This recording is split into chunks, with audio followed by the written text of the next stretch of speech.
Welcome to Democracy Does, the Civic Power Playbook, a podcast that cuts through the noise to explain what's really happening in our democracy.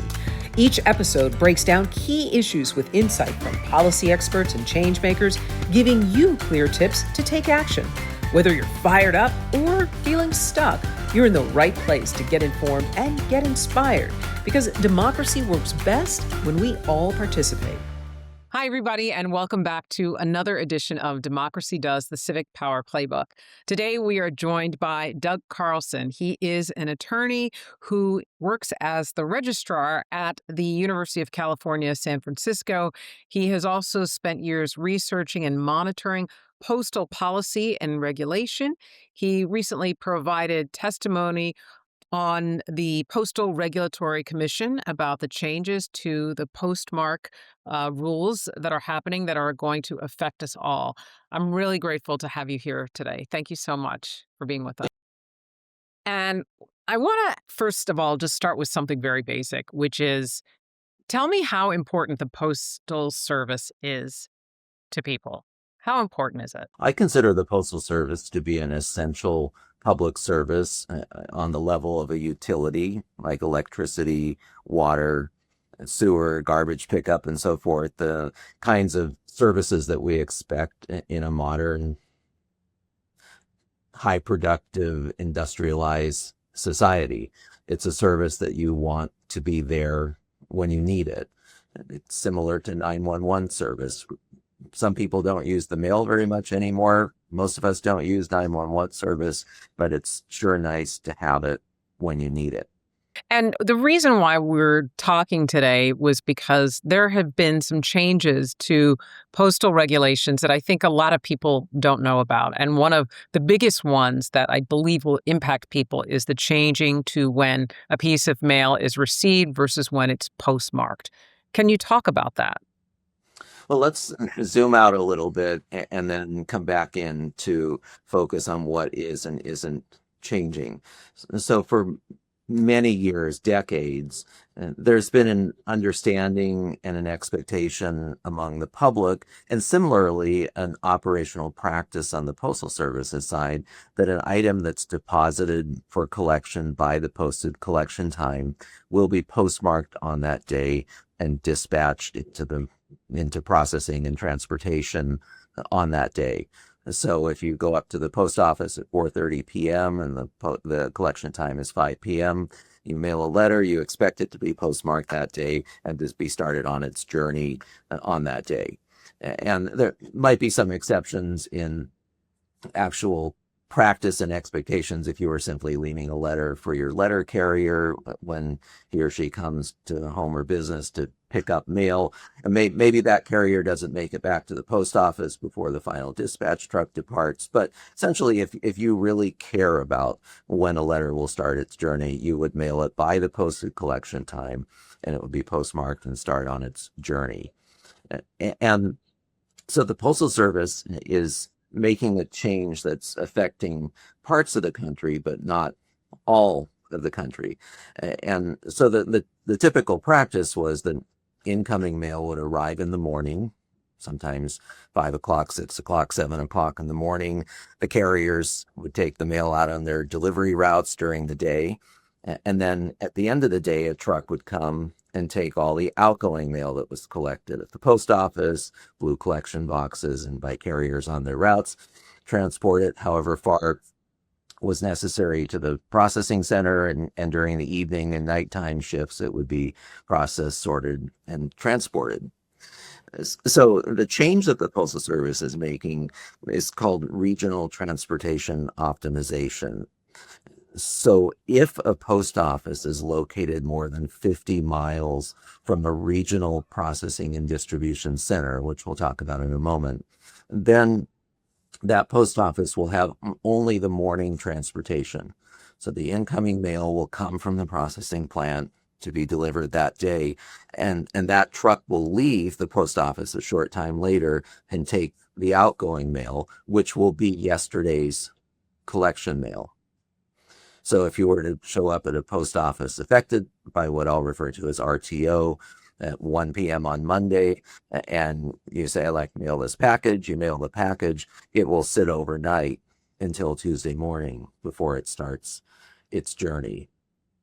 So the regional processing distribution centers themselves are going to be fewer and farther between than the current processing plant structure. Why did that happen? Just out of curiosity, why did that even happen in the first place? So as letter mail volume has declined, it's become more expensive, you could say, on a per piece basis to maintain the infrastructure, to have whatever the number of processing plants is. Maybe it's about 200 now, and all with the high-tech machinery and the people to take all these different shapes of mail in every night, cancel the letters, sort the parcels, send out dispatch trucks from these post offices or these processing plants to many other processing plants.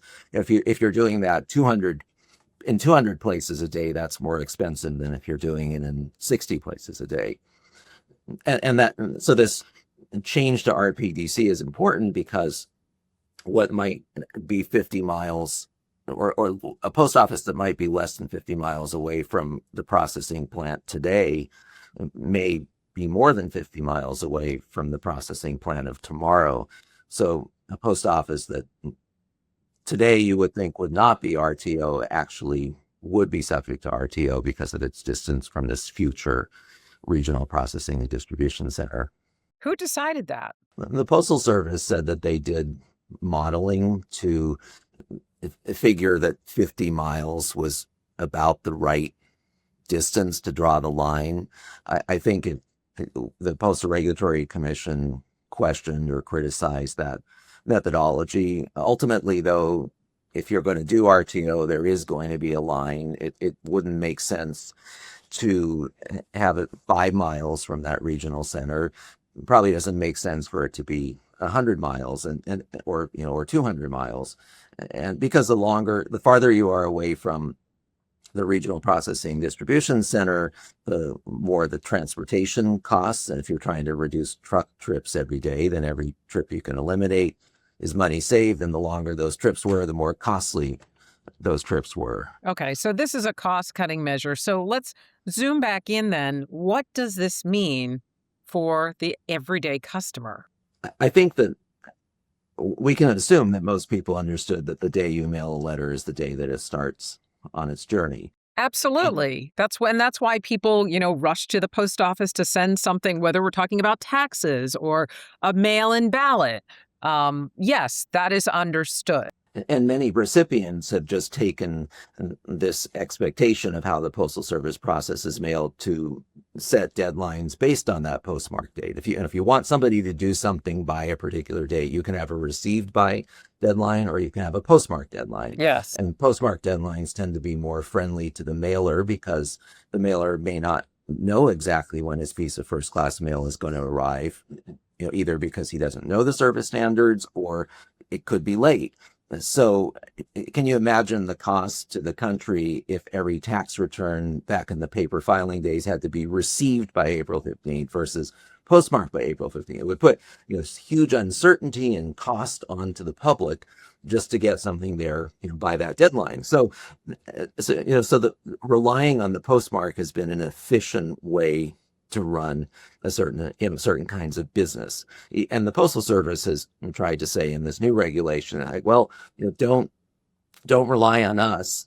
We're not going to tell you exactly when a piece of mail is going to be postmarked.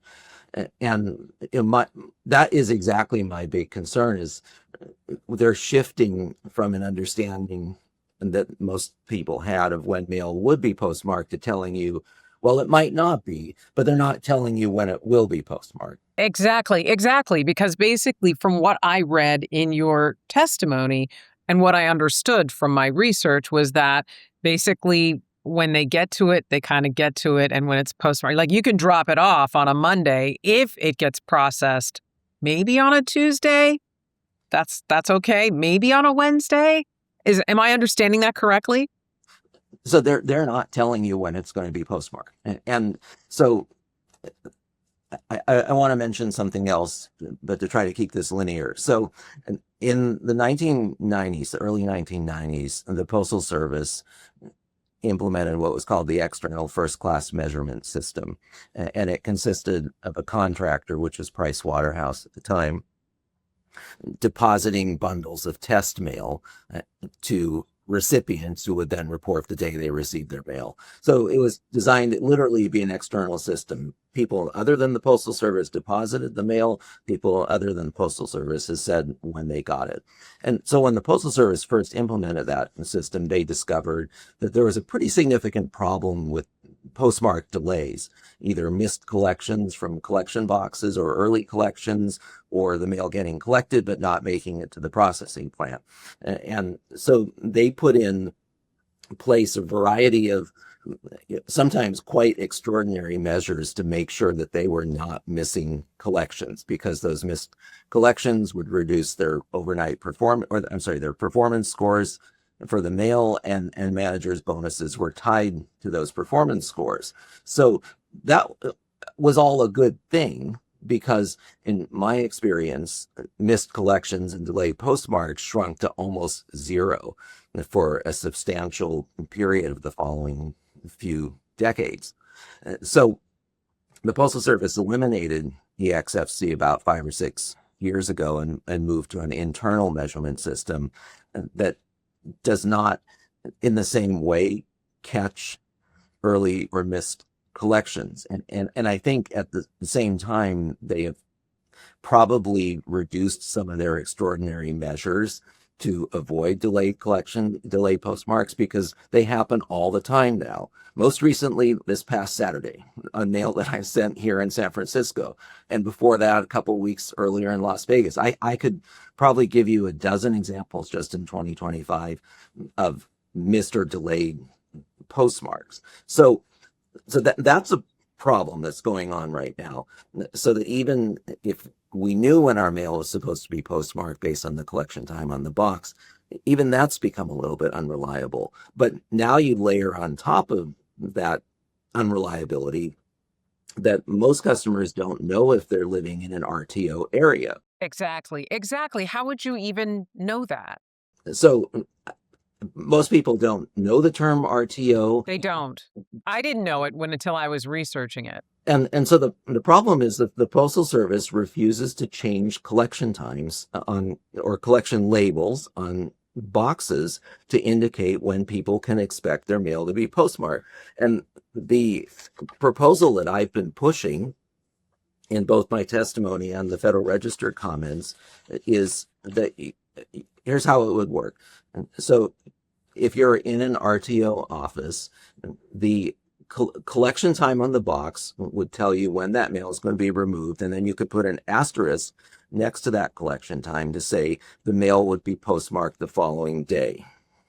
So if you've got a residential blue collection box with a 10 a.m. collection, it keeps the 10 a.m. collection, but an asterisk says mail deposited will be postmarked the next day. So you're saying just let people know. Just let them know. So, you can argue the merits of RTO, whether this cost savings is worth the diminution in service to the public. But if you're going to do it, make it clear to people what level of service to expect, because ultimately the postmark, it's not just a date, but it's when their letter starts traveling through the system. And I think in the case of an RTO office, in many cases, that office is going to be staffed in the morning at the time that truck comes. Why not have a 6 a.m. or 7 a.m. collection at the post office in the morning that will meet that dispatch? So there are a couple of reasons why that makes sense. First of all, let's say you have a 5 p.m. collection in a busy city with lots of traffic. Right now, people will want to get their mail out, rush through traffic, maybe as their business is closing, try to get that mail in the collection box by 5 p.m. That's a good thing to do if the mail is going to go somewhere that night for processing. If it's not going anywhere until 7 a.m., what's the rush? Give people 7 a.m. and then the label on that box, would say maybe 5 p.m. collection asterisk mail will be postmarked the next day, and then 7 a.m. and that would be connecting with same day processing. And they refuse to do this. Do you think that this is part of some people who want to abolish the post office? They want to privatize it. And so it becomes less reliable. You don't know when things are going to be collected or when you're going to receive certain items. Do you think that this is part of an initiative to get rid of the post office? Because that has been something discussed. I don't think so at all. I think the people in the Postal Service, I don't think want to privatize it or get rid of it. And they're the ones that are making these decisions. I think there's a resistance to ideas that come from outside their headquarters building or outside the Postal Service. And all they can say is that they want to retain the transportation flexibility and not post these collection times or not make promises. First of all, that doesn't make any sense in an RTO city for collection boxes that are out on the street somewhere. That mail's not going anywhere that day. 10 a.m. collection, 1 p.m., it is not going anywhere. So there is no reason not to indicate on the collection box that this mail will be postmarked the next day. Right. And if at the post office, if the dispatch is going to change from 7 a.m. to 6 p.m., then just change the label. That's what's been done for years with the afternoon collections. If the dispatch truck time changes, you change the collection time. Right. But again, then what is their resistance to letting people know? What is their reason? That's the reason they provide it, is to retain flexibility. I think that they don't want people to know that they have changed service to the extent that mail deposited today won't go anywhere until tomorrow. That's a big deal. That is a big deal. Well, let's talk about the ramifications of that. What does that mean for things like voting if you decide to vote by mail? What does it mean for if you need to get prescription medications? What does it mean for things like that? Let's start with voting. What's the impact on mail-in ballots? I think you take what I said about the increasing unreliability of collections and then RTO, which automatically injects a delay. It can be 1 day if it's a weekday. If it's Saturday deposit, then it's 2 days till Monday. And if Monday's a holiday, then it could be a 3-day delay. All of those factors mean that you need to send your mail faster or pay for an expedited service. That's the short answer. Well, I guess my frustration is I don't think a lot of people know that this is happening, and I don't think they realize the ramifications of what this means. I think for people who, for example, who want to vote for anything by mail, I think there's going to be an impact there. Can you elaborate on what it means for people who need to mail in their taxes or people who need to submit an insurance claim? And we're talking about older folks, too. A lot of people do things electronically, but if you're of a certain generation and you want to do things, the quote unquote old fashioned way, what does that mean for someone? It means you need to be aware that there's been an operational change and plan ahead.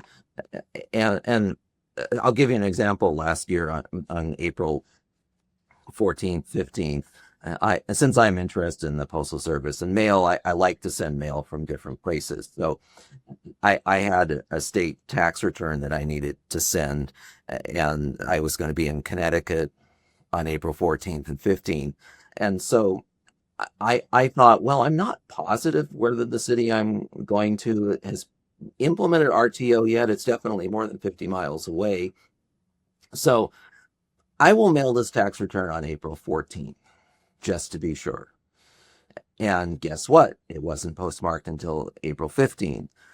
And I don't think even RTO had been implemented yet. And I sent something from that city the next day on the 15th, and it wasn't postmarked until the 16th. So I flew home on April 15th through Minneapolis, and the airport nicely still has 5:45 p.m. collection boxes inside the secured area, so I couldn't resist. And I just sent a couple other letters that I had, and they weren't postmarked until April 16th. And that's not RTO. So, what about somebody who knows a little bit less about the Postal Service than I did and in doing either of these mailings? And just like that, you've missed a deadline. That's right. That's exactly right. And so I want to make sure I understand this correctly. Um, so the RTO is a regional transportation office, and is that like the huge processing hub? Do I have that correct? So regional transportation optimization is the program that eliminates the afternoon dispatch. And then the regional processing and distribution center is the facility that has the high speed processing equipment, centralized processing. Okay. And so have they cut back on the number of those processing centers? So the plan is to go to around 60 or 65. And I think the current number, it's probably in the high 100s now. I think it used to be 200 or so. And so they're just going to be more modern facilities than some of the current ones. But the key is that they'll be farther away from post offices. So I can tell you as an example, in Macon, I'm sorry, Atlanta was one of the first couple of RPDCs implemented in the country, definitely in the top 5. So when they implemented the Atlanta facility, then they stopped processing outgoing mail in Macon, Georgia, which is, I don't know, maybe I've never been there, but maybe it's 100 miles away or so. So, the whole Macon area is now subject to RTO, but so is the suburb of Alpharetta, Georgia, which is just, like 30 miles or less north of the city of Atlanta, because the RPDC isn't south of the city center of Atlanta. So, you have an Atlanta suburb that's subject to RTO. In the San Francisco Bay Area where I live, we have currently processing centers in San Francisco, San Jose, and Oakland. They all have their suburban cities that those offices serve. And so they're going to consolidate all 3 of those into a facility in Richmond, which is near Oakland. So that'll leave the city of San Jose, which is the 4th largest city in California, mostly more than 50 miles from the RPDC, but not all of San Jose, just most of it. So as a customer, you could literally live in a part of the city that's not RTO and drive on your way to work and see a blue collection box that's collected by a station that is subject to RTO. And assuming you even knew about RTO, how are you supposed to know That's right. that that collection box is or isn't going to lead to a postmark today? I just can't understand why the Postal Service can't understand that if you're going to make a change like this that changes people's basic understanding, give them the information. They put out 2 press releases last year about these changes in service standards, and they never say anything in there about, well, we are eliminating the afternoon dispatch. So for some cities, there will be no same-day postmark. That's the most interesting thing about the whole change, and they won't come out and say it. And I think they just don't want people to know because people would probably think it's outrageous. Yes, I do think people would think it's outrageous. But again, this has very much flown under the radar. So, one of the things that I want to do in my podcast is to ask guest experts, what can the average person do to be informed and prepared? Because this is really important information. And I think people don't know what to do about it. So, can you give me 3 tips that you would tell someone about what they can do in terms of managing this, fighting this, uh, doing whatever they can to really protect themselves with this new policy that a lot of people don't know about or don't understand? Where can they go? What can they do? What are 3 tips? Well, I think that mailing early, meaning some number of days before a deadline, is important. Again, because I think the collection system is becoming less reliable. And second, the RTO makes it automatically injects a delay. The second is try to find out whether the places you send mail from have already implemented RTO. There are many places that are going to be subject to RTO that have not implemented it yet. And that the Postal Service won't disclose that implementation schedule. But asking the window clerk, does the mail still go out in the afternoon? That's probably a way of getting a straightforward answer without jargon and lingo. And the third thing is that the Postal Service thinks that they've adequately informed the public by making service standards available. And it is very important to know the service standards.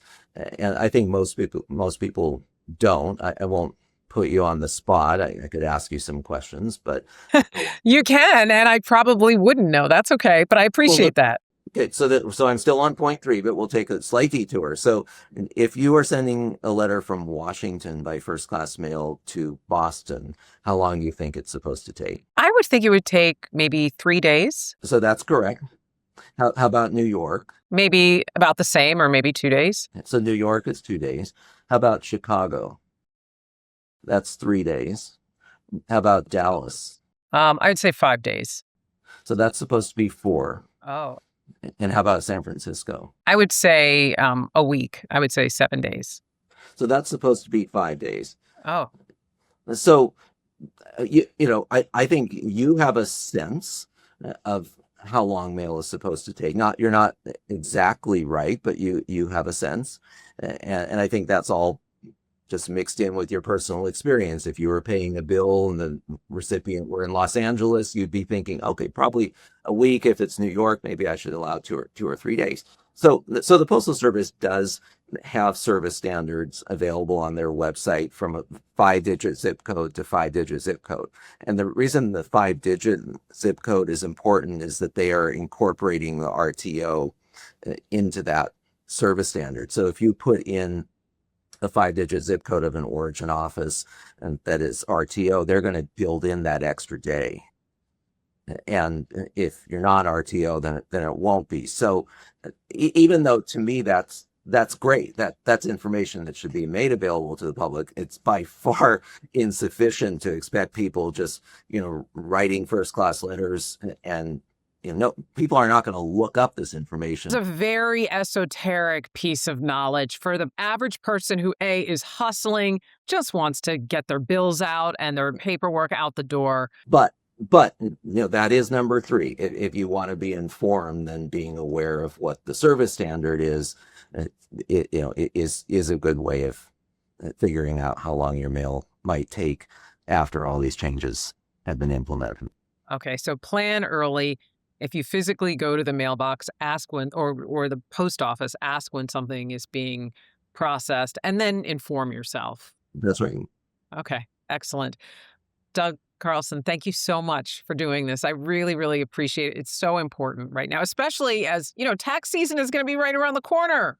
It's my pleasure. I hope this information helps to inform your listeners. Absolutely. One more question, actually. Where can people find more information? Where can they find information about the things that you were discussing? The Postal Regulatory Commission is a source of information, and documents will get filed there in various proceedings. There's something called the annual compliance determination that kicks off at the end of December every year, where the Postal Service will file a large number of required documents, and then the commission can ask questions, and questions will get filed. Sometimes there will be proceedings like the one in which I filed testimony, where the Postal Service actually went through this process of asking the commission for an advisory opinion, which they're required to do by law before making a substantial change in services. So those documents, the public can access them. It takes a little while to get used to how everything works and it's organized at the PRC, but they do have something called a daily listing of documents filed. And so that is the place to follow along and note the interesting, or the docket numbers of cases that are interesting, and try to follow them. We'll have to put that website in our notes. We'll definitely make that available to the public, to our listeners. Thank you again, Doug Carlson. I really appreciate it. Thank you. Now it's time to review Doug's top power plays. First, he says mail anything that is time sensitive extra early. Also, he says ask the post office that you usually use if they're impacted by this policy. And third, while you're at it, arm yourself with knowledge. Figure out how long it's going to take for your letters to get sent in the mail. Thanks so much for joining us. We hope you're feeling a little more hopeful, a little less stuck, and maybe even inspired to take action, because democracy does work when we all participate. And don't forget, sign up for our newsletter to get updates on when our next episode drops. You can go to my website, democracydoes.com. And as a bonus, if you haven't gotten one, a free and easy tip sheet on how to get involved.